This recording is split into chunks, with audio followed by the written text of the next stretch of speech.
जय हिंद प्यारे साथियों, आशा करता हूँ कि आप अच्छे होंगे और मन लगा के पढ़ रहे होंगे। स्वागत करता हूँ आपका आपके अपने एजुकेशन बायर सिविल सर्विसेज यूट्यूब चैनल में।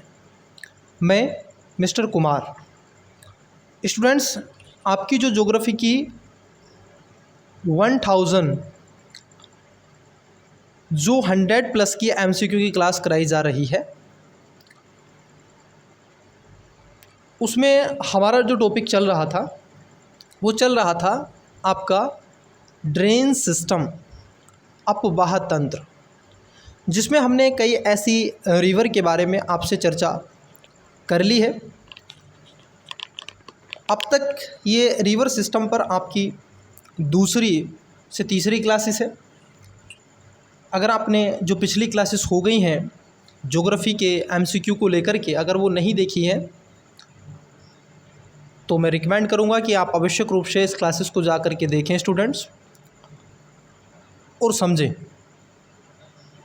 क्योंकि एजुकेशन बायर न केवल आपके लिए एमसीक्यू का क्वेश्चन आंसर डिस्कस करवा रहा है, बल्कि इनके साथ साथ यहाँ पर आपको आप देखोगे आपका एमसीक्यू के बेस पर रिवीजन भी हो रहा है। जी हाँ, रिवीजन भी हो रहा है। कई स्टूडेंट्स इसका आनंद ले रहे हैं और अपनी तैयारी को और आगे बढ़ा रहे हैं, क्योंकि ये क्लासेस आपको एक बूस्ट की तरह काम कर रही हैं।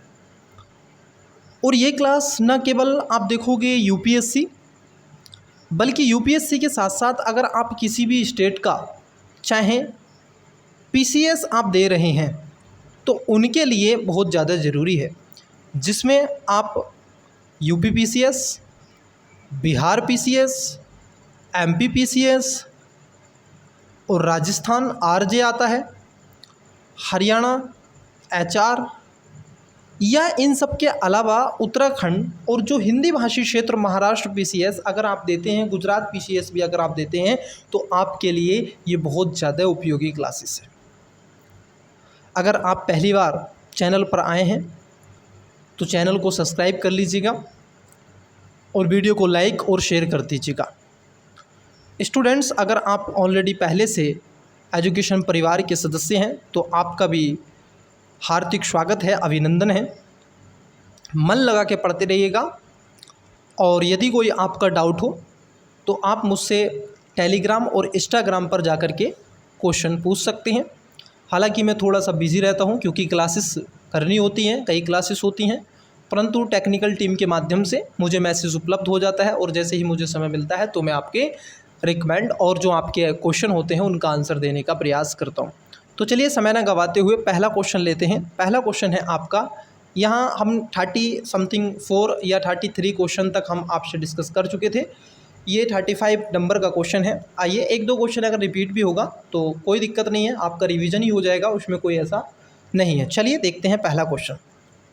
आज की क्लास का पहला क्वेश्चन है, हिमाचल और उत्तराखंड हिमालय में किन नदियों का अपवाह क्षेत्र है। आपसे किसके बारे में पूछा है? हिमाचल और उत्तराखंड हिमालय, ठीक है, और अपवाह तंत्र पूछा है। अब इसमें 5 स्टेटमेंट दे के रखे हैं, 5 नदियों के नाम, ठीक है, 5 रिवर्स के यहाँ पर नेम आपको दे के रखे हैं और इन्हीं में से आपको एलिमेंट मेथड के माध्यम से क्वेश्चन को निकाल लेना है, ठीक है। देखिए, पहला रावी, दूसरा ब्यास, तीसरा झेलम, चौथा सतलुज और पाँचवा यमुना।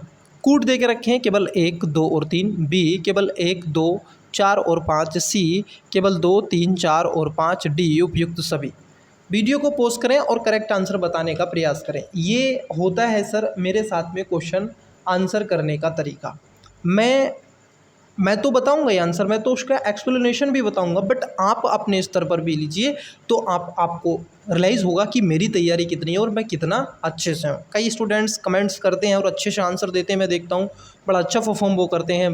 बहुत ज़्यादा मैं प्रसन्न होता हूँ इस चीज़ को देख करके कि मेरी जो ऑडियंस है, जो मेरे छात्र हैं, विद्यार्थी हैं, जो फॉलो कर रहे हैं, वो बहुत ज़्यादा मेहनती हैं और मेहनत कर रहे हैं। तो चलिए देखते हैं इसका क्या हो जाएगा करेक्ट आंसर। आई होप आपने बताया होगा। देखिए यहाँ पर दो हिमालयों के बारे में आपसे पूछा गया, एक है हिमाचल हिमालय और एक है आपका उत्तराखंड हिमालय। आई होप अगर आपने भारत का मैप सही से विजिबल किया है, ये बात इसमें निश्चित है कि मैं आपको इतनी बार मैप बनाता हूँ ज्योग्राफी की क्लासेस में, कई स्टूडेंट्स ऐसी बनाना सीख जाएंगे। उनको कोई प्रैक्टिस करने की भी ज़रूरत नहीं है। आप मान लीजिए मैप सीख जाएंगे बनाना, ये मैं बता रहा हूँ आपको, आप ज्योग्राफी के एमसीक्यू में सिखा दूँगा, ठीक है। ये इंडिया का मैप है। अब यहाँ पर आपको मिलता है, देखोगे लद्दाख वाला रीजन ये वाला, यहाँ से ऊपर ये लद्दाख जम्मू कश्मीर का है। यहाँ पर आपको मिलता है हिमाचल और यहाँ पर मिलता है उत्तराखंड, मतलब ये HI कह सकते हैं इसको, और इसको हम UK कह सकते हैं, उत्तराखंड, ठीक है। अब यहाँ पर कुछ नदियाँ हैं सर, जैसे एक नदी आपको मिल रही है झेलम। अगर आप इसकी बात करोगे झेलम नदी की, झेलम नदी ना ही तो हिमाचल हिमालय से निकलती है, ना ही उत्तराखंड हिमालय से निकलती है। यह एक तरीके से आप देखोगे लद्दाख वाले रीजन से होती हुई बहती है, और ये नदी आप देखोगे कश्मीर हिमालय से होकर के बहती है और कई क्षेत्रों से होने का ये प्रयास करती है। तो इसको आपको ध्यान में रखना चाहिए, ठीक है, क्योंकि इसका कश्मीर हिमालय से संबंध है झेलम नदी का। अब जब झेलम नदी का कश्मीर हिमालय से संबंधित है तो 3 देखिए कहाँ पर है, तो 3 आपको कहाँ मिलेगा, ए में मिल रहा है, सी में मिल रहा है, और डी में कह रहे हैं उपयुक्त सभी, मतलब सभी में भी 3 मिल रहा है, परंतु बी में महोदय नहीं है। तो मतलब कि पहला रावी, ब्यास, सतलुज और यमुना, ये सभी की सभी नदियाँ आप देखोगे हिमाचल और उत्तराखंड हिमालय से निकलती हैं और भारत के विभिन्न क्षेत्रों में बहने का काम करती हैं। इसमें ख़ास तौर पर आप देखोगे रावी नदी और ब्यास, झेलम और सतलुज, ये सभी 4 नदियाँ इंडस की सहायक नदियाँ हैं। किसकी महोदय, इंडस की आप देखोगे ट्रिब्यूटरी हैं। बट यमुना जो है ये एक अलग नदी है जो आगे जाकर के प्रयागराज इलाहाबाद में संगम में मिलती है। नैनी का पुल इसी के ऊपर बना हुआ है, जहाँ से क्या गुजरती है बताइएगा, कोई सी लाइन गुजरती है नैनी, उधर मिर्ज़ापुर से होती हुई, मैंने जब पहली क्लास हुई थी बताया था, बताइएगा कौन सी लाइन, कौन सा देशांतर है वहाँ पर, जो अब तो मैंने हिंट्स ही दे दिया, बताइएगा नाम उसका कमेंट्स में। तो राइट आंसर बी हो जाएगा। आइए अगले क्वेश्चन की तरफ बढ़ते हैं। चलिए देखिए, आई होप आपको क्वेश्चन विजुअल और मेरी आवाज़ ऑडिबल हो रही होगी। देखिए क्वेश्चन है आपका, कथन है, ये कह रहे हैं उत्तरी पर्वतों से निकलने वाली नदियाँ आप देखोगे निचले भागों में नदी द्वीपों का निर्माण करती हैं। कारण क्या कहता है, कारण कहता है कि उत्तरी पर्वतों से निकलने वाली नदियों के निचले भाग में ढाल तीव्र होने के कारण नदी का बहाव तेज हो जाता है। कूट दे के रखे हैं, ए और आर दोनों सही हैं तथा आर ए की सही व्याख्या करता है। बी, ए आर दोनों सही हैं किंतु आर ए की सही व्याख्या नहीं करता है। सी, ए सही है किंतु आर गलत है। डी, ए गलत है किंतु आर सही है। वीडियो को पॉज करें और राइट आंसर बताने का प्रयास करें। आई होप आपने इसका राइट आंसर देने का प्रयास किया होगा और कमेंट सेक्शन में आपने आंसर भी दिया होगा। आइए देखते हैं क्या इसमें कह रहे हैं कथन कारण, और ये आंसर कैसे निकालते हैं कथन कारण वाला, इस अप्रोच को भी बिल्डअप करने का प्रयास करेंगे। देखिए स्टूडेंट्स, हमेशा याद रखना, हमेशा बोल रहा हूँ मैं, जब भी आपको ये क्वेश्चन मिले, ये बाध्यता नहीं है कि ये सही होगा तभी ये सही होगा। स्टेटमेंट ये भी सही हो सकता है, दोनों सही हो सकते हैं, परंतु ये भी बाध्यता नहीं है कि कारण जो है ये कथन की एक ही सही व्याख्या करे, ठीक है। लेकिन मैं आपको एक और बात बताना चाहता हूँ, ज़्यादातर ध्यान रखना, मैं एक शब्द यूज कर रहा हूँ, ज़्यादातर कारण के ऊपर ही होता है कथन टिका हुआ। जब आप मकान बनाते हैं तो आप देखते हैं कि जब एक बिल्डिंग हम देख रहे हैं तो वो किसी नीचे वाली बिल्डिंग के ऊपर टिकी हुई है। कहने का तात्पर्य ये है कि नीचे वाली जो मंजिल है, जो ग्राउंड फ्लोर है, उस पर ही टिका हुआ है first floor, second floor. It's clear है नो। तो कारण जो है वो आप देखोगे, कथन जो है सॉरी, वो कारण पर डिपेंड होता है ज़्यादातर क्वेश्चनों में, ठीक है। अब इसी पर देखते हैं क्या पूछ रहा है। देखिए जो कथन था वो कह रहा था आपसे कि उत्तरी पर्वतों से निकलने वाली नदियाँ निचले भागों में नदी द्वीपों का निर्माण करती हैं। जब उत्तरी पर्वतों से कोई नदी निकलती है तो निचले भागों में जा कर के वो नदी द्वीपों का निर्माण करती हैं। कौन सी रिवर का ये हिंट्स दे रहा है आपको, कभी आपने विचार किया ये कौन सी रिवर का हिंट्स दे रहा है आपको? कमेंट सेक्शन में बताइएगा। विश्व में एक ही सबसे बड़ा द्वीप है जो नदी द्वीप है, नाम मैं नहीं बताऊंगा, आपको कमेंट्स बॉक्स में बताना है कौन सा द्वीप है, ठीक है। और ये भी हिंट्स दे देता हूँ, वो नॉर्थ ईस्ट में है, 7 सिस्टर वाले पार्ट्स में आपको मिलेगा भारत में। कारण है, पहला वाला बात एकदम ठीक है, बिल्कुल ये वाली बात ठीक है। दूसरा कारण कह रहा है कि उत्तरी पर्वतों से निकलने वाली नदियों के निचले भाग में ढाल तीव्र होने के कारण नदी का बहाव तेज हो जाता है। आप मुझे बताइए, जब देवप्रयाग में मतलब कि हरिद्वार में आप देखोगे अलकनंदा और भागीरथी 2 नदियां यूँ आकर के मिल रही हैं और यहाँ पर बन रहा है देवप्रयाग मतलब कि हरिद्वार, और यहाँ से आने के पश्चात आप देखोगे इस जो नदी है यहाँ पर गंगा अपना रूप धारण कर लेती है। और ये जो गंगा बह रही है, क्या आप बताइएगा इसकी जो धारा है वो पश्चिम बंगाल तक जाते जाते तीव्र हो जाती है कि मंद हो जाती है? आप कहोगे महोदय मंद हो जाती है।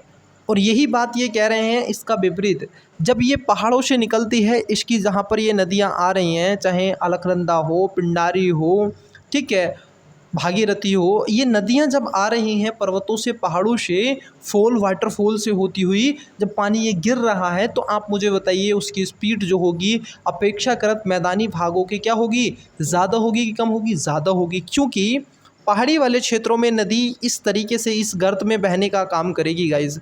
यहाँ बहेगी वो रिवर, क्योंकि यहाँ पर भी पहाड़ी है, यहाँ पर भी पहाड़ी है और नदी यहाँ बह रही है। लेकिन जैसे ही नदी, याद रखना, जैसे ही नदी पहाड़ी वाले क्षेत्र से मैदान के क्षेत्र में आती है तो फिर उसका पानी गहराई में कम और फैल के ज़्यादा चलता है और नदी का इस तरीके से अपना नदी रूप ले लेती है। अब यहाँ पर इसकी जो गहराई है वो कम हो जाएगी और साथ ही साथ इसकी जो स्पीड है स्टूडेंट्स, आप देखोगे इसकी स्पीड भी कम हो जाएगी अपेक्षाकृत प्लेटू या फिर माउंटेन रीजन के। It's clear you know. तो यहाँ पर जो आपका कथन है वो सही हो जाएगा और कारण आपका गलत हो जाएगा। तो इसका राइट आंसर जब भी होगा तो सी आपको देखने के लिए मिलेगा, क्योंकि आर गलत है और ए सही है। क्लियर हो गया? आइए अगले क्वेश्चन की तरफ बढ़ते हैं। अगला क्वेश्चन देखते हैं। देखिए क्वेश्चन है आपका, नीचे दिए गए कथनों पर विचार कीजिए। 2 स्टेटमेंट देके रखें। पहला, एक नदी तंत्र का जिस क्षेत्र में जल विभाजित होता है उसे एक अपवाह द्रोणी कहते हैं। दूसरा है, कोई भी ऊंचा क्षेत्र जब 2 पड़ोसी अपवाह द्रोणियों को एक दूसरे से अलग करता है जल विभाजक कहलाता है। उपर्युक्त में से कौन सा ये से कथन सत्य हैं या फिर हैं? ऑप्शन नंबर ए केवल 1, बी केवल 2, सी 1 2 या फिर दोनों, डी ना तो 1 ना ही 2। बताइएगा इसका करेक्ट आंसर क्या है। ठीक है, देखिए आई होप आपने राइट आंसर देने का प्रयास किया होगा। देखिए क्या है सर, ये कह रहे हैं कि एक नदी तंत्र जिस क्षेत्र में जल विवाहित जल का क्या है प्रभावित करती है उसे अपवाह द्रोणी क्षेत्र कहते हैं। अपवाह द्रोणी क्षेत्र का मतलब होता है कि यहाँ पर आप समझे, ये नदी आ रही है, मान लीजिए गंगा, ठीक है, ये ऐसे जा कर के आगे जा कर के गिर रही है बंगाल की खाड़ी में, इधर से ये ब्रह्मपुत्र आकर के मिल गई है इससे, ठीक है। अब ये जो गंगा है इसका जो ये रीजन है ना, ये इसकी ट्रिब्यूटरी होंगी, यहाँ से कुछ ऐसे ट्रिब्यूटरी मिल रही हैं। तो कुल मिलाकर के टोटल ही आप देखोगे ये जो इसका रीज़न हो गया ये इसका द्रोणी क्षेत्र हो गया। कुछ क्या कहेंगे सर, यही तो रीज़न है, गंगा यहीं पर बह रही है। जी महोदय, बिल्कुल गंगा यहीं पर बह रही है, लेकिन आप देखोगे गंगा का जो पानी है उसका जो क्षेत्र है वो तराइन वाला रीजन यहाँ तक इसका आ जाएगा, मतलब कि वाटर लेवल यहाँ तक का है और इसकी ट्रिब्यूटरी यहाँ पर बहती हैं, तो ये एक द्रोणी क्षेत्र कहलाएगा। ये बात एकदम ठीक है। दूसरा स्टेटमेंट है कि कोई भी ऊंचा क्षेत्र जब 2 पड़ोसी अपवाह द्रोणियों को एक दूसरे से अलग करता है तो जल विभाजक का काम करता है। एग्जाम्पल के तौर पर अगर आप कहें दिल्ली वाले रीजन को, तो आप देखोगे दिल्ली वह क्षेत्र है जो सिंधु, समझना, चूंकि अगर आप इंडिया को देखें तो इंडिया कुछ यूं है, इंडिया कुछ यूं है। अगर आप देखोगे यहाँ इसी रीजन में दिल्ली है, यहाँ पर अरावली पर्वतश्रेणी है और ये एक रीजन है। जब आप हरियाणा और उसके साथ साथ हरियाणा में कुछ पहाड़ियाँ, पंजाब और दिल्ली के इस रीजन की बात करते हैं तो आप देखोगे इसके इधर पश्चिम में वेस्ट में आपको कौन सी मिलती है, इंडस नदी मिलती है, जिसको सिंधु कहते हैं। और इधर आपको ये जो रीजन है यहाँ पर आपको माँ गंगा मिलती है, ठीक है, गंगा रिवर मिलती है। मैं एक शब्द बोला अभी माँ गंगा, क्यों? क्योंकि धर्म में इसको माता की दृष्टि से देखा जाता है, ठीक है। तो इसमें दोनों बातें क्या हो जाती है आपकी, ठीक हो जाती हैं। अब आप देख रहे हैं ये द्रोणी जो क्षेत्र है जल विभाजक का काम कर गया, यहाँ पर इंडस को इधर कर दिया और गंगा को इधर कर दिया। इट्स क्लियर ये नो। चलिए अगले क्वेश्चन की तरफ बढ़ते हैं। तो इसमें राइट आंसर क्या हो जाएगा, सी हो जाएगा, दोनों स्टेटमेंट ठीक है। आइए अगला क्वेश्चन देखते हैं। देखिए स्टूडेंट्स, ये क्वेश्चन बहुत बड़ा क्वेश्चन है। बड़ा कहने का तात्पर्य ये है कि आपसे कुछ रीजन पूछा है और उसके आंसर नीचे दे के रखें। तो सबसे पहले हम विकल्पों की तरफ बढ़ेंगे, ऑप्शंस को जानेंगे, फिर उसके बाद में आपसे स्टेटमेंट देखेंगे, फिर ऑप्शंस पर चलेंगे, ठीक है। चलिए आइए एक एक करके बात करते हैं। सबसे पहले देखते हैं, देखिए नदी अफवाह प्रतिरूप संदर्भ में नीचे दिए गए, आप देखोगे क्या करना है, मैच द फॉलोइंग वाला क्वेश्चन है, मिलाइए। ये सूची 1 है और ये सूची 2 है, ठीक है। आपको बताना है इन सब के बारे में, एक एक करके बात करते। देखिए पहला ये कह रहे हैं ए में अपवाह प्रतिरूप पेड़ की शाखा के अनुरूप है। मतलब कि जब पेड़ की शाखा आपने देखी होगी, प्लांट तो यार सबने देखे हैं ना, बड़े प्यारे बच्चे, प्लांट तो सभी देखते हैं, लेकिन आज उसको बना भी देते हैं आपके समक्ष। ये मैं प्लांट बना रहा हूँ, ध्यान रखना, मैं कोई नदी नहीं बना रहा हूँ, लेकिन मैंने क्या बना दिया है, स्टेटमेंट पहला आपके समक्ष बना दिया। ये जो क्षेत्र है ये एक नदी को रेखांकित कर रहा है। प्रवाह ये कह रहे हैं अपवाह प्रतिरूप पेड़ की शाखा के अनुरूप होता है। मतलब कौन सा होता है इसको बताओ। बी है जब नदी पर्वत से निकलकर सभी दिशाओं में बहती है। ये एक माउंटेन है, 1 सेकेंड रुकिएगा।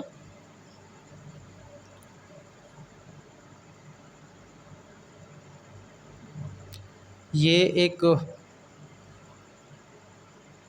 माउंटेन है। आप देखोगे नदी यहाँ से निकल जाए, या फिर मैं कहूँ ये मान लीजिए एक शाखा है। अब यहाँ पर ग्लेशियर है, ये ग्लेशियर है मान लीजिए दोनों तरफ। अब नदी यहाँ से निकल गई, एक नदी इधर आ गई, ठीक है, नॉर्थ की तरफ चली जा रही है। एक नदी वेस्ट की तरफ चली गई है, एक नदी साउथ की तरफ चली गई है, और एक नदी ईस्ट की तरफ चली गई है। तो मतलब कि यहाँ से चारों तरफ आपकी नदियाँ आपको देखने का प्रयास कर रही हैं और चारों तरफ ये नदी जा रही हैं। It's clear you know. तो इस प्रतिरूप पर आपसे पूछ रहा है।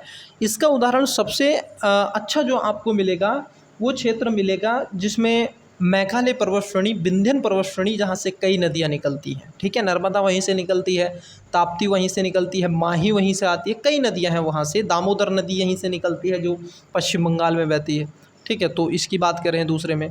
सी में कह रहे हैं जब मुख्य नदियाँ एक दूसरे के समानांतर एवं सहायक नदियाँ उसके समकोण पर मिली हों। देखो एक नदी है, आप देखोगे बिहार का शोक कहलाती है। ये जो नदी है बिहार का शोक कहलाती है, इसको बोलते हैं कोसी नदी। कौन सी बोलते हैं? कोसी रिवर बोलते हैं, कोसी रिवर इसको कहते हैं। अब ये जो नदी है कोसी नदी, ठीक है स्टूडेंट्स, ये जो कोसी नदी है, ये कोसी नदी क्या है, आप देखोगे इस दिशा में बह रही है, ठीक है, नॉर्थ से साउथ। लेकिन इसकी एक सहायक नदी है जो साउथ से नॉर्थ बहती है, परंतु ऐसे न्यूटन लेती है यहाँ से और लेकर के इसमें मिल जाती है। ये ऐसे करती है और फिर इधर मिल जाती है। तो इसका नाम बताइएगा, इसकी ट्रिब्यूटरी कौन सी है? तो ये उसके समानांतर की होगी। डी में कह रहे हैं आपसे जब सभी दिशाओं से नदियाँ बह कर के किसी झील या फिर गर्त में विसर्जित हो जाती है। मतलब एक यहाँ पर झील है, कुछ नदी यहाँ से आ रही हैं और अपना जल इस तरीके से नदियाँ क्या कर रही हैं, इस झील में विसर्जित कर रही हैं। ये आपसे पूछे। आइए अब देख लेते हैं इधर कौन कौन से के बारे में चर्चा। जैसे जालीनुमा प्रतिरूप है, वृक्षाकार प्रतिरूप है, आर्य प्रतिरूप है और अभिकेंद्रीय प्रतिरूप है।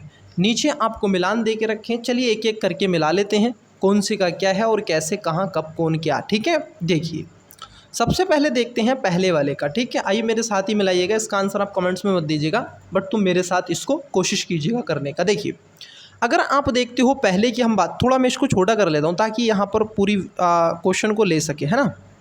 देखिए अब मुझे लगता है आपको क्वेश्चन ये ऑप्शंस दिख रहे होंगे ये वाले, ठीक है, ABCD और 1 2 3 4, क्योंकि यहीं से हमें मिलाना है, फिर आंसर हम देख लेंगे आगे।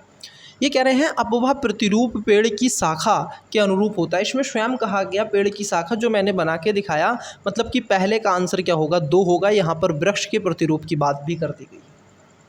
It's clear you know.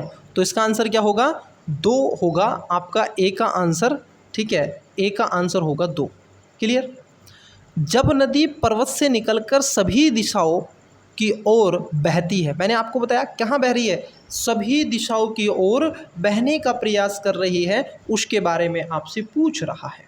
तो इसका क्या हो जाएगा, इसको बोलते हैं महोदय आर्य प्रतिरूप। क्या बोलते हैं, आर्य प्रतिरूप। मैंने अभी बताया था और एग्जाम्पल भी दिया था, कहाँ का, विंध्यन पर्वतश्रेणी का। मैकाले पर्वतश्रेणी एक बड़ी पर्वतश्रेणी है, कैलाश, यहीं पर आप देखोगे एक माउंटेन वाला रीजन भी आपको मिलेगा, जहाँ से नर्मदा, ताप्ती और महानदी यहाँ से निकलती है।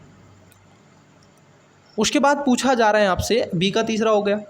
सी कह रहे हैं जब मुख्य नदी एक दूसरे के सहायक समानांतर सहायक नदी उसके समकोण पर मिलती है तो इसको जालीनुमा आप क्या कहते हैं, समकोण की संरचना में रखते हैं, तो इसका पहला हो जाएगा। जबकि डी की बात कर लें, जब सभी नदियाँ क्या हैं, अपना बहाव करके बह कर के जल ला करके किसी एक झील में कर दें, तो इससे अभिकेंद्रीय क्षेत्र आपको देखने के लिए मिलेगा, अभिकेंद्रीय प्रतिरूप। तो इसका जो हो जाएगा आप देखोगे 4 हो जाएगा, मतलब कि 2 3 1 4 क्या हो जाएगा, 2 3 1 4। जहाँ देखोगे 2 3 1 4 तो वो इसका राइट आंसर होना चाहिए। इट्स क्लियर है नो। तो आप देखेंगे 2 3 4 2 3 1 4, मैं जूम कर लेता हूँ, आई होप आपको दिख रहा होगा। 2 3 1 4 कहीं पर है, देखो यहाँ पे 2 तो है सर लेकिन 3 नहीं है, यहाँ पे 2 है, यहाँ पर तो है ही नहीं, यहाँ पे 2 3, लेकिन यहाँ पर 4 दे दिए हैं, ये 4 दे दिए हैं, फिर 1 लास्ट में दे दो, ये तो होगा नहीं, ठीक है, तो ये नहीं होगा, तो राइट आंसर सी होगा। चलिए इट्स क्लियर या नो। चलिए अगला क्वेश्चन लेते हैं।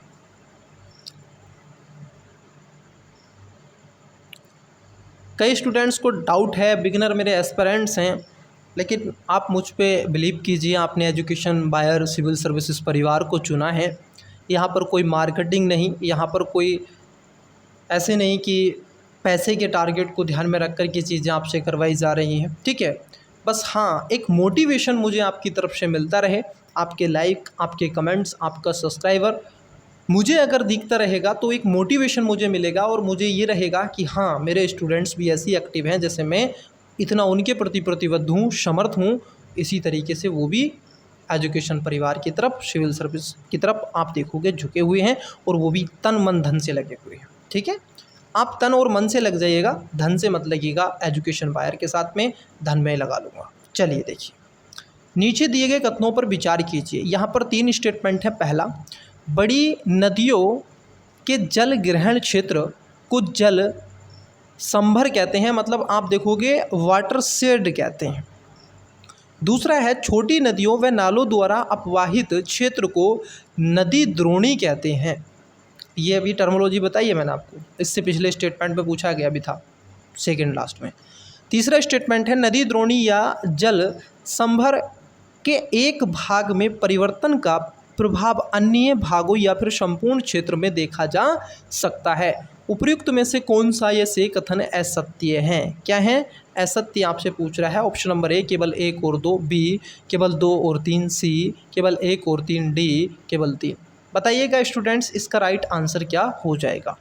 आई होप आपने करेक्ट आंसर बताया होगा। चलिए देखिए, यहाँ पर जो पूछा जा रहा है पहला स्टेटमेंट, ये कह रहे हैं बड़ी नदियों के जल ग्रहण क्षेत्र को क्या कहते हैं, जल सांभर, मतलब वाटर शेड कहते हैं। नहीं महोदय, वाटर शेड आपको जो ज़्यादातर देखने के लिए मिलता है या तो ग्लेशियर वाले रीजन में मिलेगा, वहाँ पर बड़ी नहीं छोटी छोटी धाराओं में नदियाँ निकलती हैं, ठीक है, और या फिर ऐसे डिज़ास्टर वाले रीजन में, जो सॉरी डिज़ास्टर नहीं डिज़र्ट वाले रीजन में, जैसे राजस्थान के क्षेत्र से कई ऐसी लूनी नदी है वहाँ से निकलती है, और उसकी सहायक नदियाँ हैं जो मैंने लास्ट क्लासेस में आपको, जब MCQ वाली क्लास हुई थी हमारी,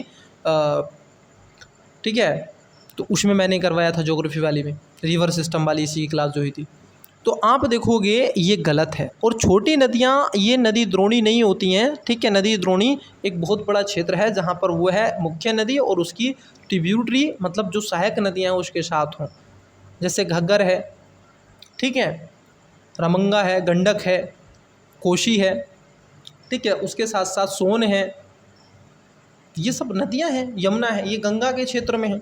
झेलम, चिनाब, रावी, ब्यास, सतलुज है, नुब्रा है, ये नदी उधर है। लोहित, दिहांग, दिहांग, सिंगिंग, ये सब किधर की हैं? ये आपको मिलेंगी ब्रह्मपुत्र की।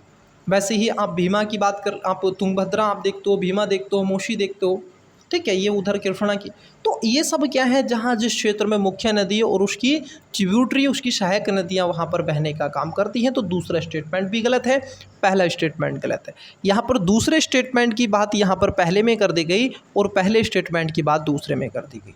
तो आप कहोगे जहाँ पहला और दूसरा है वो तो ख़त्म। और पूछा है असत्य, मतलब कि आप देखोगे असत्य तो मिल गया, लेकिन तीसरा स्टेटमेंट को देखिए, ये कह रहे हैं नदी द्रोणी या फिर जल संभर के एक भाग में परिवर्तन का प्रभाव अन्य भागों या संपूर्ण क्षेत्र में देखा जा सकता है। याद करना, यहाँ पर संभावित कर रहा है, ऐसा हो सकता है। आप कहोगे बिल्कुल ये प्रभाव देखा जा सकता है। तो तीसरा इसमें है क्या है, सही है, और ये पहला दूसरा गलत है। तो राइट आंसर ऑप्शन नंबर ए हो जाएगा। चलिए अगले क्वेश्चन की तरफ बढ़ते हैं। नेक्स्ट क्वेश्चन देखते हैं। देखिए स्टूडेंट्स, क्वेश्चन क्या है? क्वेश्चन है आपका, निम्नलिखित में से कौन सा या सी संरचना बंगाल की खाड़ी के अपवाह तंत्र को अरब की खाड़ी के अपवाह तंत्र से अलग करता है या फिर करती हैं? याद कर लेना, बंगाल की खाड़ी से अपवाह तंत्र को, ठीक है, अरब की खाड़ी से, अरब सागर, अरब की खाड़ी कहती है इन्होंने, और बंगाल की खाड़ी, ठीक है। देखिए पहला है दिल्ली कटक, दूसरा है अरावली, तीसरा है सह्याद्री। कूट है केवल एक, बी केवल एक और दो, सी केवल दो, डी 1, 2 और 3। वीडियो को पॉज करें और राइट आंसर बताने का प्रयास करें। चलिए आइए जान लेते हैं, देखिए कैसे हम इसका आंसर निकालते हैं। आप देखो, आपने जब अटैम्प्ट किया आंसर, ठीक है, उसको ऑब्जर्व भी करना, और जब मैं अटैम्प्ट करता हूँ उस वाले दृष्टिकोण को भी ऑब्जर्व करना। देखो कैसे मैं क्या करता हूँ, एक तो मैं आपको पढ़ा रहा हूँ, ठीक है, अब मैं दोबारा पुनः पढ़ता हूँ, देखो आपके साथ ही से। निम्नलिखित में से कौन सा या सी संरचना, देखो यहाँ पर है संरचना, आंसर ये है सर। आपने अगर ये शब्द नोट डाउन किया होगा तो आप इसका आंसर ही जीवे में निकाल सकते थे। कौन सा या सी संरचना बंगाल की खाड़ी के अपवाह तंत्र को अरब की खाड़ी के अपवाह तंत्र से अलग करता है, मतलब कि दोनों को अलग करने का प्रयास करता है। एक इधर चली जाती है तो एक इधर चली जाती है। यहाँ पे कुछ तो है जो अलग कर रहा है। जैसे अब देखो ये कह रहे हैं दिल्ली कटक, मैं कहूँगा जी हाँ, दिल्ली कटक भी इन नदियों को अपवाह तंत्र को अलग करता है।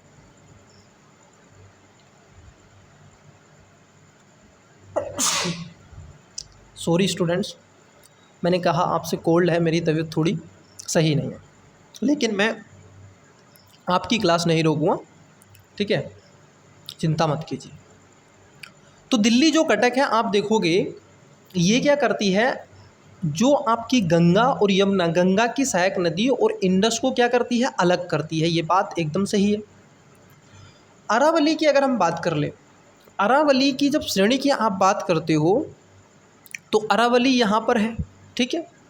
हालांकि अरावली के इधर से कोई नदी नहीं निकल रही, लेकिन आप ये पाओगे यहाँ से चिनाब और उसके साथ साथ आप देखोगे कई ऐसी छोटी बड़ी बेतबा, केन, ये नदियाँ बह रही हैं। अब मान लीजिए ये नहीं होता तो शायद ये नदियाँ इधर घूम जाती, है कि नहीं। उसके साथ साथ इससे जैसे आप देखोगे लूनी नदी यहाँ से निकलती है, तो ये भी अलग करता है, इसको डिवाइड करने का प्रयास तो करता ही है, ठीक है, प्रयास तो करता ही है। तो कई नदियों की डायरेक्शन को फोल्ड कर देता है। यहाँ पर है सह्याद्री।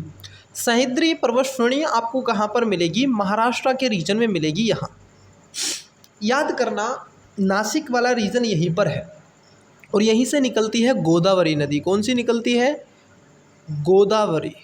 आई होप आपको ये पता चल गया होगा, गोदावरी नदी निकलती है नासिक वाले क्षेत्र से।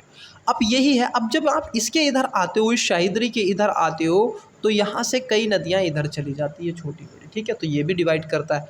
तो आप कहोगे सर पहला भी ठीक है, दूसरा भी ठीक है, तीसरा भी, तो इसका correct answer option number D हो जाएगा। चलिए अगले क्वेश्चन की तरफ बढ़ते हैं, नेक्स्ट क्वेश्चन देखते हैं। देखिए सर, नेक्स्ट क्वेश्चन है आपका,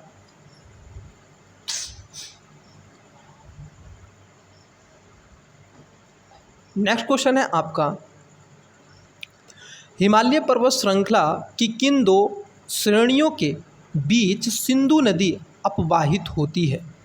देखो, मैंने आपको जब बेसिकली वो क्लास करवाई थी, पहली जो क्लास है, वहाँ पर कई ऐसे माउंटेन्स भी मैंने आपको बताए थे, और वो क्लास में लगभग मैंने 2 से 3 क्लास आपसे लिए हैं और बड़े डेप्थ में जा कर के चर्चा करी है। मुझे इतना पता है, जिस स्टूडेंट से वो क्लास की है और अच्छे से ऑब्ज़र्व किया है, तो उसको इस क्वेश्चन में कोई दिक्कत नहीं होगी। बट जिस स्टूडेंट्स ने नहीं किया है उसको दिक्कत होगी। लेकिन मैं हूँ ना, किस लिए हूँ, आपने एजुकेशन परिवार को चुना है, तो अब मेरा ये ड्यूटी बनती है कि मैं आपको सारी चीज़ें क्लियर करता चलूँ। देखिए, कह रहे हैं कि हिमालय पर्वत श्रृंखला की किन दो नदियों के बीच सिंधु नदी अपवाहित होती है। ठीक है, देखिए यहाँ पर आपको मिलेगा, अगर मैं पहले क्वेश्चन को जानने से पहले इसको मैं जान लूँ। चलिए मैं पूरा ऊपर वाला बना लेता हूँ मानचित्र, नीचे का नहीं बना रहे हम, ऊपर ऊपर का बना लेते हैं। ये वाला क्षेत्र हमने बना लिया, ऐसे कुछ है, ठीक है। इंडिया, ऊपर वाला रीजन जम्मू कश्मीर का। देखो सबसे ऊपर आता है आपको यहाँ पर सुलेमान वाला क्षेत्र आ जाता है, पामीर की गांठ यहाँ आ जाती है, पामीर की गांठ, ठीक है। हिंदू कुश वाला रीजन यहाँ पर आ जाता है। फिर उसके बाद में आता है काराकोरम, एक एक वर्ड बनाऊंगा, काराकोरम, लद्दाख, जास्कर, पीर पंजाल, और उसके बाद में आता है धौलाधार। फिर उसके बाद में आती है शिवालिक, ठीक है, यहाँ पर धौलाधार, और फिर नीचे आ जाती है, ये डी है सर, धौलाधार, ये आ जाती है शिवालिक। अब पूछा गया हिमालय पर्वत श्रृंखला किन दो क्षेत्रों के बीच में सिंधु नदी का अपवाहित होता है। तो सिंधु नदी दो नदियों में बहती है। ऑप्शन नंबर ए पीर पंजाल एवं जास्कर, बी लद्दाख और जास्कर, सी धौलाधार और पीर पंजाल, डी उपयुक्त में से कोई नहीं। हालांकि ये क्वेश्चन मैं पहले करवा चुका हूँ, फिर भी बताइएगा इसका राइट आंसर क्या हो जाएगा। बड़ा इजी सा क्वेश्चन है, कोई इसमें हार्डनेस नहीं है, बड़ा इजी क्वेश्चन है। देखिए स्टूडेंट्स, इसका जो राइट आंसर है वो है बी, लद्दाख और जास्कर श्रेणी के बीच में। कुछ बच्चे, मुझे पता है कुछ बच्चे गए होंगे पीर पंजाल और जास्कर वाले क्षेत्र में, लेकिन पीर पंजाल नीचे आता है आपके जास्कर के, ठीक है। और जबकि आप काराकोरम, लद्दाख और जास्कर के बीच का जो रीजन है उसको आप देखोगे, वहाँ पर दोनों ये बहने का काम करते हैं। अगर हम देखें सिंधु नदी की उत्पत्ति कहाँ से होती है, ये सिंधु रिवर के ही बारे में पूछा जा रहा है, तो मैंने पहले से बता दिया है, वोखर-चू के क्षेत्र से आप देखोगे कैलाश पर्वत श्रेणी से होती है, ठीक है। तिब्बत में इसको सिंगी या फिर खवान के नाम से भी जाना जाता है, जिसको शेरमुख कहते हैं, ठीक है। ये लद्दाख जास्कर के बीच में होती हुई उत्तर पश्चिम दिशा में बहती हुई लद्दाख और बाल्टिस्तान से होकर बहती है। ध्यान रखना, बाल्टिस्तान से। चलिए अगले क्वेश्चन की बात कर लेते हैं।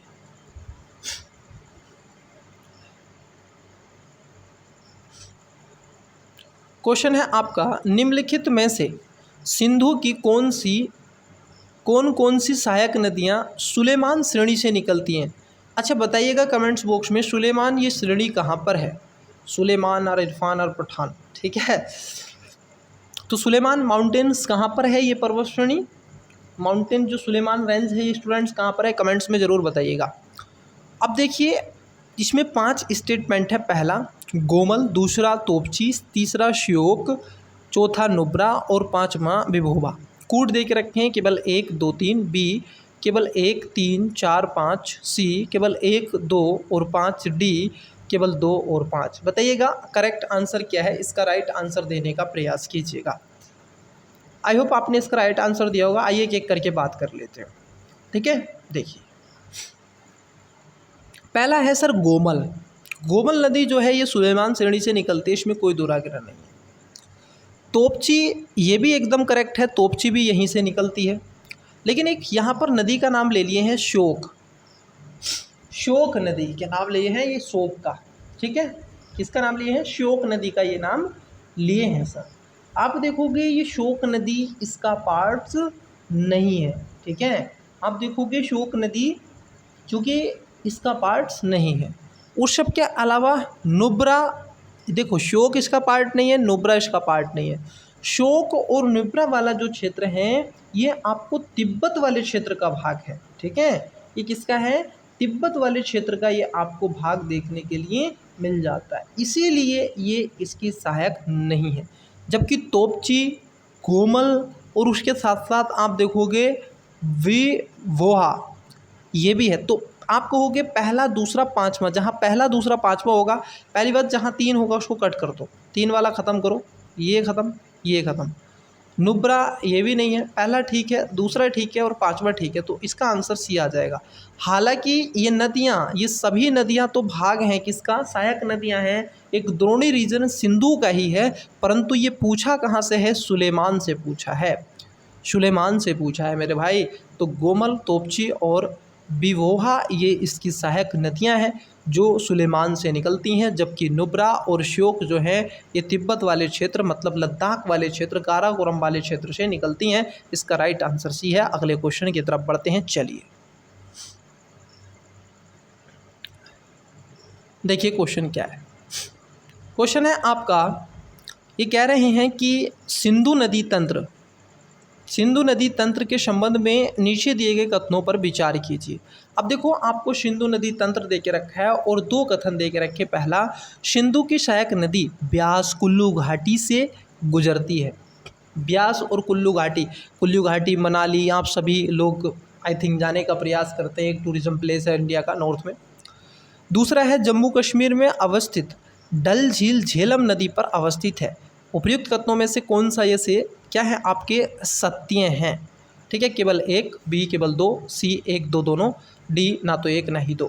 वीडियो को पॉज करें, करेक्ट आंसर बताने का प्रयास करें। आइए एक एक करके बात करते हैं। देखिए पहला स्टेटमेंट की बात कर लेते हैं। सिंधु नदी तंत्र पर पहला, सिंधु की सहायक नदी ब्यास कुल्लू घाटी से गुजरती है। आप देखोगे सिंधु की जो सहायक नदी है ब्यास, ब्यास ब्यास नदी नाम सुना है कि नहीं? रोहतांग दर्रे से निकलती है। मैं बहुत पहले बता चुका हूँ, फिर भी बता रहा हूँ क्योंकि कुछ ऐसे बिगनर स्टूडेंट्स हैं जो इनको ओवरऑल आइडिया नहीं है और मैं नहीं चाहता कि वो मेरे स्टूडेंट्स बिगनर रहें, बल्कि मैं उनको एडवांस लेवल पे पहुँचा सकूँ, उस सीमा तक ला सकूँ ताकि वो अपनी जिस लक्ष्य है उस अचीवमेंट को प्राप्त कर सकें। ठीक है, मैं एक और बात बता दूं आपको, हालांकि एक क्लास में लूँगा ऐसे यूपीएससी के सिलेबस को ध्यान में रखते हुए और उसके साथ साथ कौन सी बुक पढ़ें उसको ध्यान में रखते हुए एक क्लास में लूँगा आवश्यक रूप से।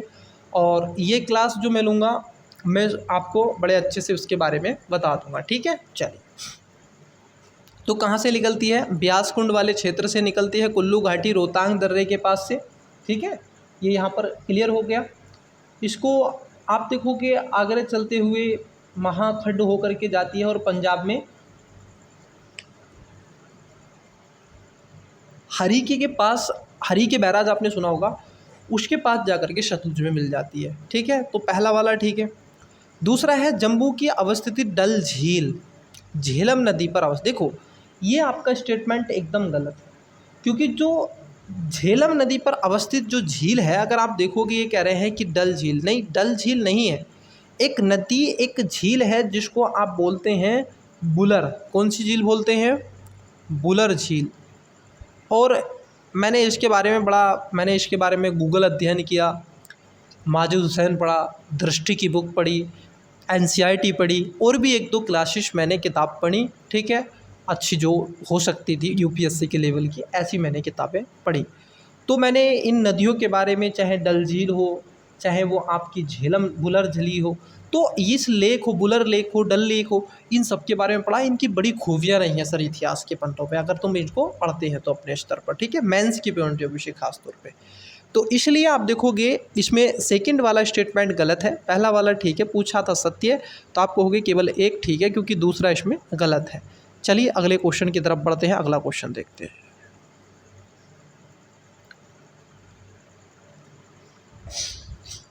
देखिए क्वेश्चन क्या है। यह नदी चंद्रा और भांगा 2 सरिताओं के मिलने से बनती है। ये सरिताएं हिमाचल प्रदेश में केलांग के निकट तांडी में आपस में मिल जाती हैं, इसलिए इसे चंद्रभागा के नाम से भी जाना जाता है। उपयुक्त विवरण किस नदी के संबंध में है? स्टूडेंट्स, ऐसे क्वेश्चन हिस्ट्री में बहुत आते हैं, याद रखना। ऐसे क्वेश्चन साइंस एंड टेक्नोलॉजी में बहुत आते हैं, उसकी पूरी डेफिनेशन दे देंगे। हिस्ट्री में किसी ऐसे ऑथर को पकड़ लेंगे, किसी ऐसे राइटर को पकड़ लेंगे, किसी ऐसे स्वतंत्रता सेनानी को पकड़ लेंगे और उसके बारे में ऊपर लिख देंगे कुछ थ्योरी, फिर आपसे पूछेंगे निम्नलिखित में से किसके बारे में। तो यही पूछा है किसके बारे में है, ठीक है। Option number A Jhelum, B Ravi, C Sutlej और चे चेनाब। देखो यहाँ पर खुद कह रहे हैं चंद्रा और भांगा, तो मतलब कौन सी बनेगी? चेनाब नदी इससे बनती है महोदय। ऑप्शन नंबर आप देखोगे डी इसका राइट आंसर हो जाएगा, इसमें कोई दुराग्रह नहीं है, इसमें कोई दुराग्रह, क्योंकि चंद्रा और भांगा के मिलने से चंद्रभागा बनती है और चेनाब नदी सिंधु की सबसे बड़ी सहायक नदी है, ध्यान रखना। सिंधु की क्या है? सबसे, ठीक है, बिगेस्ट ट्रिब्यूटरी है, ध्यान में रखेंगे। चलिए अगले क्वेश्चन की बात कर लेते हैं।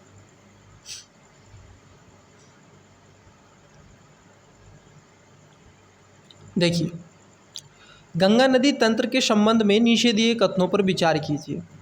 3 स्टेटमेंट है। पहला है कि गंगा नदी मध्य या लघु हिमालय को काटकर तंग महाखड्डों से होकर गुजरती है। दूसरा, गंगा नदी हरिद्वार के पास पर्वतीय भाग को छोड़कर मैदानी भाग में प्रवेश करती है।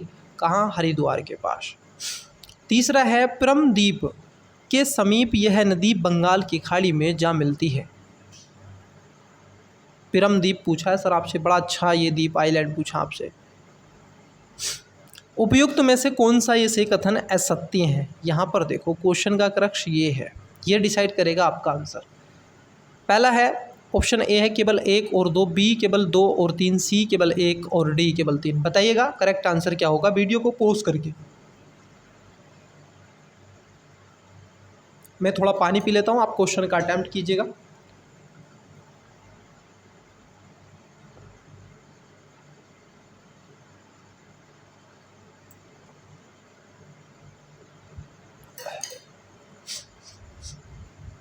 आइए एक एक करके बात करते हैं। देखिए स्टूडेंट्स, पहला स्टेटमेंट अगर आप देखोगे, गंगा नदी मध्य या फिर लघु हिमालय को काटकर तंग महाखड्डों से होकर गुजरती है, ये बात एकदम करेक्ट है।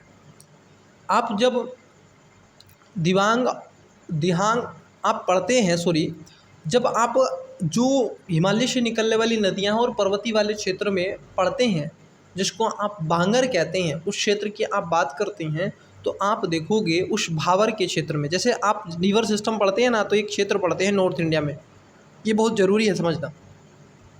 इस कॉन्सेप्ट को समझ के रखेंगे तो बहुत सारी चीज़ें आपकी हैंडल हो जाएंगी। एक होता है भावर, एक होता है तराइन, एक होता है बांगर, एक होता है खादर। क्लियर? इसको लिख देंगे KH खादर, इसको लिख देंगे BAN बांगर, और इसको लिख देंगे तराइन, TR कर देते हैं, और इसको लिख देते हैं BH भावर। ठीक है, ये जो भावर का रीज़न है ना, ये यहाँ पर आप देखोगे पत्थर हैं बड़े छोटे। भागीरथी जब अलकनंदा निकलती है तो छोटी छोटी धाराओं में निकलती है, और ये केवल एक साथ उत्पत्ति भागीरथी की नहीं हो रही है, कई ऐसे छोटे बड़े ग्लेशियर से हिमालय से पानी आकर के उनकी झीलों से एकत्रित होकर के आगे बढ़ता है। कुछ ऐसे वाटरफॉल से होता हुआ पानी यहाँ तक पहुँचता है और फिर जाकर के एक नदी का रूप ले लेता है, जिसको आप क्या कहते हैं, समझे? आगे जाकर के यही अलकनंदा और भागीरथी मिलती हैं, देवप्रयाग में फिर गंगा बनती हैं।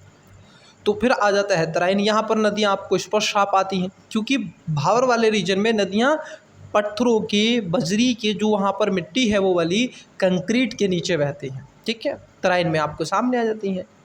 ये जो बांगर का रीजन है ये पुरानी जलोढ़ है, और इसकी हाइट आप देखोगे ठीक ठाक मोटी परत है। ठीक है, जिसमें आप और हम उत्तर प्रदेश का रीजन है पूरा का पूरा, बिहार, झारखंड, पश्चिम बंगाल, ठीक है, और पश्चिम बंगाल तो खास तौर पर आप देखोगे खादर वाले रीजन में ज़्यादा है, और बिहार का पटना क्षेत्र है, झारखंड है, मध्य प्रदेश का रीजन थोड़ा सा हम कहेंगे, लेकिन उत्तराखंड का रीजन है, इधर दिल्ली का रीजन है, तो ये हरियाणा का थोड़ा रीजन है, तो ये सब क्या है, इसी में आ जाता है। खादर का नीचे है, यहाँ पर ये सब बलुई मिट्टी आगे चली जाती है। ठीक है, तो पहला स्टेटमेंट आपका ठीक है, महाखड्डों से होकर बहती है। दूसरा स्टेटमेंट है गंगा नदी हरिद्वार के पास पर्वतीय भाग को छोड़ करके मैदानी परिवेश में आती है। हरिद्वार से जैसे ही गंगा रिवर आगे निकलती है उसके बाद में कहीं पर जाकर के ये पहाड़ी में नहीं बहती है, फिर तो आगे जाकर के बंगाल की खाड़ी में छोटे बड़े क्षेत्र में जाती है। तीसरा स्टेटमेंट है पिरम द्वीप पूछा था, ये ही तो मुझे आपको समझाना था। ये जो पिरम द्वीप है ये बंगाल की खाड़ी में आप देखोगे नदी के यह समीप ये जो द्वीप है, ठीक है, यह नदी बंगाल की खाड़ी में मिलती है। ठीक है, तो इसकी बात करें, नहीं सर देखो इसमें जो है तीसरा स्टेटमेंट गलत है, असत्य ही आपसे पूछा है, तो डी इसका राइट आंसर हो। क्यों है? क्योंकि आप जब बात करते हैं पिरम द्वीप के बारे में, किसके बारे में आप बात करते हैं? पिरम द्वीप के बारे में, और ये गंगा नदी सागर द्वीप है, ठीक है, और बंगाल की खाड़ी में जा गिरती है, और पिरम द्वीप खंबात की खाड़ी के पास है, ये आपको पता होना चाहिए। कहाँ पर है ये पिरम द्वीप? कहाँ पर है? खंबात की खाड़ी में, ठीक है, और खंबात की खाड़ी कहाँ पर है? गुजरात वाले रीजन में। क्लियर हो रहा है? चलिए तो आगे बढ़ते हैं, अगले क्वेश्चन देखते हैं। देखिए क्वेश्चन, नीचे दिए गए कथनों पर विचार कीजिए। दो स्टेटमेंट है। पहला, सोन नदी गंगा की सबसे पश्चिमी और सबसे लंबी नदी है, सोन। दूसरा है, महानंदा गंगा की एक महत्वपूर्ण सहायक नदी है जो पश्चिम बंगाल में गंगा के बाएं तट पर मिलने वाली अंतिम सहायक नदी है। उपर्युक्त कथनों में से कौन सा ऐसे सत्य है, असत्य नहीं सत्य है या फिर है? ऑप्शन नंबर ए केवल एक, बी केवल दो, सी एक दो और दोनों, डी ना तो एक ना ही दो। बताइएगा वीडियो को पॉज करके इसका राइट आंसर क्या हो जाएगा। आइए एक एक करके बात कर लेते हैं। देखिए पहला स्टेटमेंट क्या है, ये कह रहे हैं सोन नदी गंगा की सबसे पश्चिमी और सबसे लंबी नदी है। क्या ऐसी बात है? नहीं सर, गंगा की जो सबसे पश्चिमी और सबसे लंबी नदियों में से एक मानी जाती है वो है यमुना। क्लियर? तो पहला वाला आपका स्टेटमेंट गलत, इसका तो हो गया डिब्बा गोल। तो आप कहोगे सर इसका आंसर ए नहीं होगा, आंसर इसका सी नहीं होगा, क्योंकि एक जहां है वो तो होगा। दूसरा है गंगा, आप देखोगे महानंदा गंगा की एक महत्वपूर्ण सहायक नदी है, ये बात ठीक है, और जो कि पश्चिम बंगाल में बाएं के तट पर आकर के मिलने वाली अंतिम सहायक नदियों में से एक मानी भी जाती है, ये बात भी आपकी क्या है? ठीक है। चूँकि आप देखोगे यह नदी सहायक नदी है जो कि दार्जिलिंग की पहाड़ियों से निकलती है और पश्चिम बंगाल में गंगा के बाएं तट पर मिलने वाली अंतिम सहायक नदियों में से एक है। तो दूसरा स्टेटमेंट ठीक है और पहला स्टेटमेंट क्या था? गलत था। इसका राइट आंसर बी हो जाएगा। अगले क्वेश्चन की तरफ बढ़ते हैं, अगला क्वेश्चन देखते हैं। देखिए अगला क्वेश्चन क्या है। क्वेश्चन है आपका, निम्नलिखित में से कौन सा ऐसे कथन सत्य है? मतलब क्या पूछा है आपसे? सत्य पूछा जा रहा है। सही। पहला, यमुना की अधिकतर सहायक नदियाँ विंध्याचल के कैमूर पर्वत श्रेणी से निकलती हैं। दूसरा, बानस चंबल की एकमात्र प्रमुख सहायक नदी है जो विंध्याचल पर्वत श्रेणी से निकलती है। तीसरा है, चंबल नदी अपने उत्खात वाली भू आकृति के लिए प्रसिद्ध है। कूट है केवल एक सही है, बी केवल 2 और 3 सही है, सी केवल 1 और 3 सही है, डी केवल 3। बताइएगा वीडियो को पॉज करके राइट आंसर क्या हो जाएगा। वीडियो को पॉज कीजिएगा, राइट आंसर बताने का प्रयास कीजिएगा। आइए एक एक करके बात कर लेते हैं। पहला है, यमुना की अधिकतर सहायक नदियाँ आप देखोगे विंध्याचल वाले कैमूर की पर्वत श्रेणी से निकलती हैं, ये बात ठीक है और ये इसी पर अवस्थित है, इसमें कोई दिक्कत नहीं है। आप देखोगे चंबल है, सिंध है, बेतवा है, कैन है, ये सभी इसी से निकलती हैं। और चंबल नदी मध्य प्रदेश के महू आप देखोगे जाना पाप पहाड़ी के पास से निकलती है और उत्तरमुखी होकर के महाखंड में बहती हुई राजस्थान के कोटा तक पहुंच जाती है। गांधी सागर बांध इसी पर बनाया गया। और चंबल नदी अपनी उत्खाप भूमि आकृति के लिए प्रसिद्ध है, ये भी आपको ध्यान में रहना चाहिए। चंबल नदी बीहड़ कहा जाता है इसको खड्ड को, ठीक है। तो पहला वाला जो स्टेटमेंट तो हो जाएगा ठीक। लेकिन अगर हम देखें जो स्टेटमेंट नंबर आपका दूसरा है वो कह रहा है बानस चंबल की एकमात्र बोला है, मतलब ओनली वर्ड को यहाँ पर यूज किया गया। एकमात्र मुख्य सहायक नदी है जो विंध्याचल, नहीं सर पहली ये एकमात्र नहीं है, मैंने अभी बताया। इसके साथ साथ चंबल तो है ही है, इसके साथ साथ आप देखोगे सिंध है, बेतवा है, कैन है, ये भी यहीं से निकलती हैं। तो दूसरा स्टेटमेंट गलत है, तो दूसरा गलत है, तो आंसर बी नहीं होगा। तीसरा, चंबल नदी अपने उत्खाब भू आकृति के लिए प्रसिद्ध है, ये बात ठीक है। चंबल के लड़ाके डाकू आप सभी जानते हैं, चंबल घाटी का नाम सुनते हैं, तो इसलिए इसका राइट आंसर क्या हो जाएगा आपका 3, 1 और 3 मतलब सी इसका करेक्ट आंसर हो जाएगा। चलिए अगला क्वेश्चन देखते हैं। क्वेश्चन है आपका 50। इस नदी का उद्गम कैलाश पर्वत श्रेणी के मानसरोवर झील के निकट चेमा युंगडुंग हिमनस से है। यहाँ से यह पूर्वी दिशा में अनुदैर्घ्य रूप से बहती हुई नामचा बरुआ शिखर के पास पहुँच कर के अंग्रेजी के यू अक्षर जैसा मोड़ बनाकर भारत में प्रवेश करती है। ऐसे जाती है, फिर ऐसे जाती है, फिर ऐसे जा कर के ऐसे करती है। एकमात्र यह विश्व की नदी है जहाँ जहाँ पर ये यू टर्न लेती है वहाँ वहाँ पर अपना नाम परिवर्तित कर लेती है। ठीक है, देखिए ज़रा अब ये किसके बारे में है। उपयुक्त विवरण जो आपका वितरण दिया गया है विवरण, वो किसके बारे में, किस नदी के बारे में है। Option number A Brahmaputra, B Sutlej, और सी कोशी, और डी सिंधु। बताइएगा करेक्ट आंसर क्या है। सिंधु को लगा दो 2 बिंदु, बताओ जल्दी बताओ। ओके, आपने राइट आंसर बताया होगा। देखिए इसका जो करेक्ट आंसर है वो है ब्रह्मपुत्र। स्टूडेंट्स, जो ब्रह्मपुत्र नदी है अगर आप देखोगे, यह नदी खासतौर पर मानसरोवर कैलाश के निकट चेमा युंगडुंग से निकलती है, और जैसे ये तिब्बत से बहती हुई ऐसे जाती है नामचा बरुआ, ठीक है, नामचा बरुआ से होती हुई ऐसे जहाँ पर ये रूटन लेती है ऐसे हो जाती है, फिर ऐसे बहती है, फिर ऐसे, फिर ऐसे बहती है ये नदी सर। जहाँ पर भी ये नाम परिवर्तित लेगी वहाँ पर नाम इसका चेंजेस होगा यू टर्न पर। तो आप देखोगे यहाँ पर इसको खास तौर पर पद्मा के नाम से जाना जाता है, और असम में इसको ब्रह्मपुत्र के नाम से जाना जाता है। तो ये नदी के बारे में विवरण था। ऑप्शन नंबर ए इसका करेक्ट आंसर हो जाएगा। अगले क्वेश्चन को देखते हैं। देखिए अगला क्वेश्चन है आपका, प्रायद्वीपीय नदियों की विशेषताओं के संबंध में निम्नलिखित कथनों पर विचार कीजिए। 4 स्टेटमेंट है। पहला, प्रायद्वीपीय नदियां अपना मार्ग बदलती रहती हैं। दूसरा, ये नदियां विसर्पों का निर्माण नहीं करती हैं। तीसरा, प्रायद्वीपीय नदियां अपने मुहाने पर डेल्टा का निर्माण करती हैं। चौथा, प्रायद्वीपीय नदियों की अपवाह द्रोणियाँ आकार में अपेक्षाकृत छोटी होती हैं। उपयुक्त में से कौन सा ये से सत्य हैं। ऑप्शन नंबर ए केवल 1, 2 और 3, बी केवल 2, 3 और 4, केवल सी 1 और 3, डी उपयुक्त सभी। वीडियो को पॉज कीजिएगा, करेक्ट आंसर बताने का प्रयास कीजिएगा। आइए, आपने राइट आंसर बताया होगा। अब जान लेते हैं इसके हम एक एक स्टेटमेंट से। देखिए यहाँ पर एक शब्द आपसे बोला गया है। क्वेश्चन ये है प्रायद्वीपीय नदियों की विशेषताओं को लेकर के, इनके करैक्टर्स, इनकी जो खूबियाँ हैं उनके बारे में आपसे पूछ रहा है। पहला स्टेटमेंट में बताया गया कि प्रायद्वीपीय नदियाँ अपना मार्ग बदलती रहती हैं, तो पहला ही स्टेटमेंट गलत है, क्योंकि प्रायद्वीपीय नदियाँ कोई ऐसे द्रोणी क्षेत्र से बहती हैं या फिर ऐसे क्षेत्र से नहीं बहती हैं जहाँ पर भूस्खलन हो, या फिर एक तरीके से बनाया गया हाल ही के कुछ समय का 1-2 हज़ार साल पुराना कोई ऐसी चीज़ें हो, तो ऐसा नहीं है, क्योंकि ये तो प्लाइस्टोसीन युग में बना हुआ प्रायद्वीप है। ये तो आगे आकर के भारत से जुड़ा है ना इंडिया। पहले तो अंगारा लैंड, गोंडवाना लैंड, पैंजिया का भाग हुआ करता था, ठीक है, वैगनर महोदय का जो इतिहास है। तो पहला गलत है, ये नदियाँ मार्ग बदलती रहती हैं, नहीं, ये मार्ग नहीं बदलती हैं। ये साल भर और 12 मासी नदियाँ एक दिशा में बहने का काम करती है, परंतु 12 मासी नहीं बहती हैं, ध्यान रखना।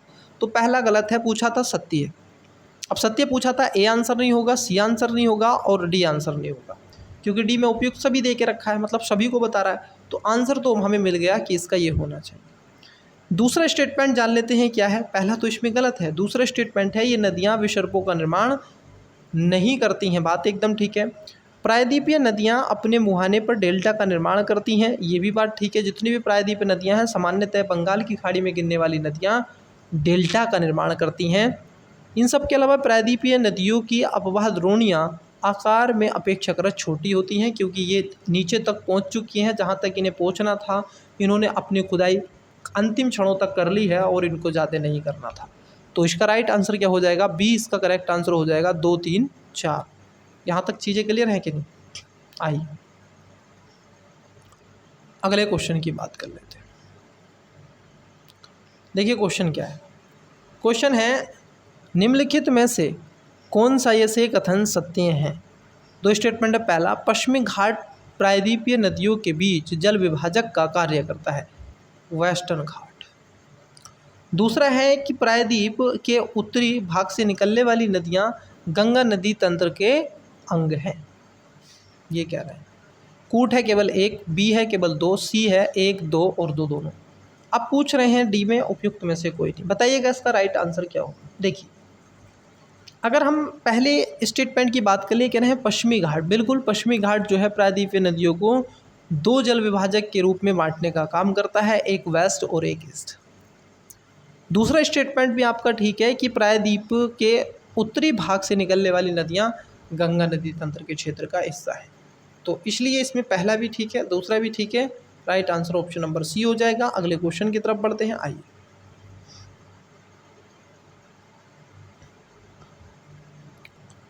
देखिए कहाँ गया भाई। अच्छा आगे बढ़ो, 1 सेकेंड, ये कर लिए हैं।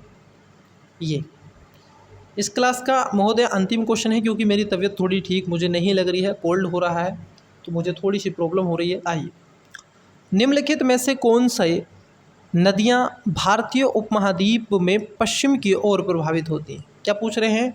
उपमहाद्वीप में पश्चिम की तरफ प्रभावित होती हैं। डायरेक्शन सभी को नॉर्मल सी पता होती है। देखो, पश्चिम इधर वेस्ट की तरफ, इसको वेस्ट बोलते हैं पश्चिम, और इसको ईस्ट बोलते हैं, ठीक है, पूरब। तो आइए देख लेते हैं। और नॉर्थ साउथ, नॉर्थ में आपको उत्तर बोलते हैं, साउथ में दक्षिण बोलते हैं। तो ये इनकी कुछ प्रवाहित क्षेत्रों नदियां हैं भारतीय उपमहाद्वीप के पश्चिम की ओर प्रभावित होती हैं, जो पश्चिम की तरफ बह रही है, मतलब बंगाल की खाड़ी नहीं बल्कि अरब सागर में। ताप्ती, दूसरा साबरमती, तीसरा पेरियार, चौथा शरावती और पांचवा वैगई।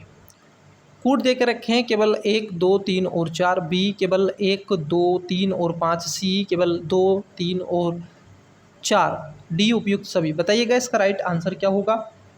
और इसका आंसर मुझे क्या है आप कमेंट्स करेंगे, लेकिन मैं आपको यहाँ पर एक हिंट्स दे देता हूँ। जब आप बात करते हैं बैगोई नदी की, तो बैगोई नदी ये पूरब की तरफ नहीं बहती है, तमिलनाडु से होकर के, मैं आपको बता दूँ, ये नदी यहाँ पर बहती है और ये ऐसे चली जाती है बंगाल की खाड़ी और हिंद महासागर वाले रीजन में। तो इसलिए पांचवा स्टेटमेंट इसका गलत हो जाएगा। जहाँ 5 को कट कर देंगे, बी आंसर नहीं होगा, डी आंसर नहीं होगा, या तो सी होगा। अब देखो सी क्यों होगा, क्योंकि पहला ताप्ती, तो ये भी आपका गलत हो जाएगा। तो 53 का जो राइट आंसर होगा वो ए होगा। आपका हो गया पहला दूसरा, मतलब ताप्ती और साबरमती, पेरियार और शरावती। तो राइट आंसर क्या हो जाएगा, 1 2 3 और 4। स्टूडेंट्स, मेरा स्वास्थ्य ना सही होने के चलते आज की क्लासेस में मैं इतना ही रहने देता हूँ। कल आपकी जो क्लास ये होगी, मैं सबसे पहले इसी को देखूँगा। कल जो आपको क्लास होगी, मिलता हूँ अगली क्लास। तब तक के लिए मन लगा के पढ़ते रहिएगा।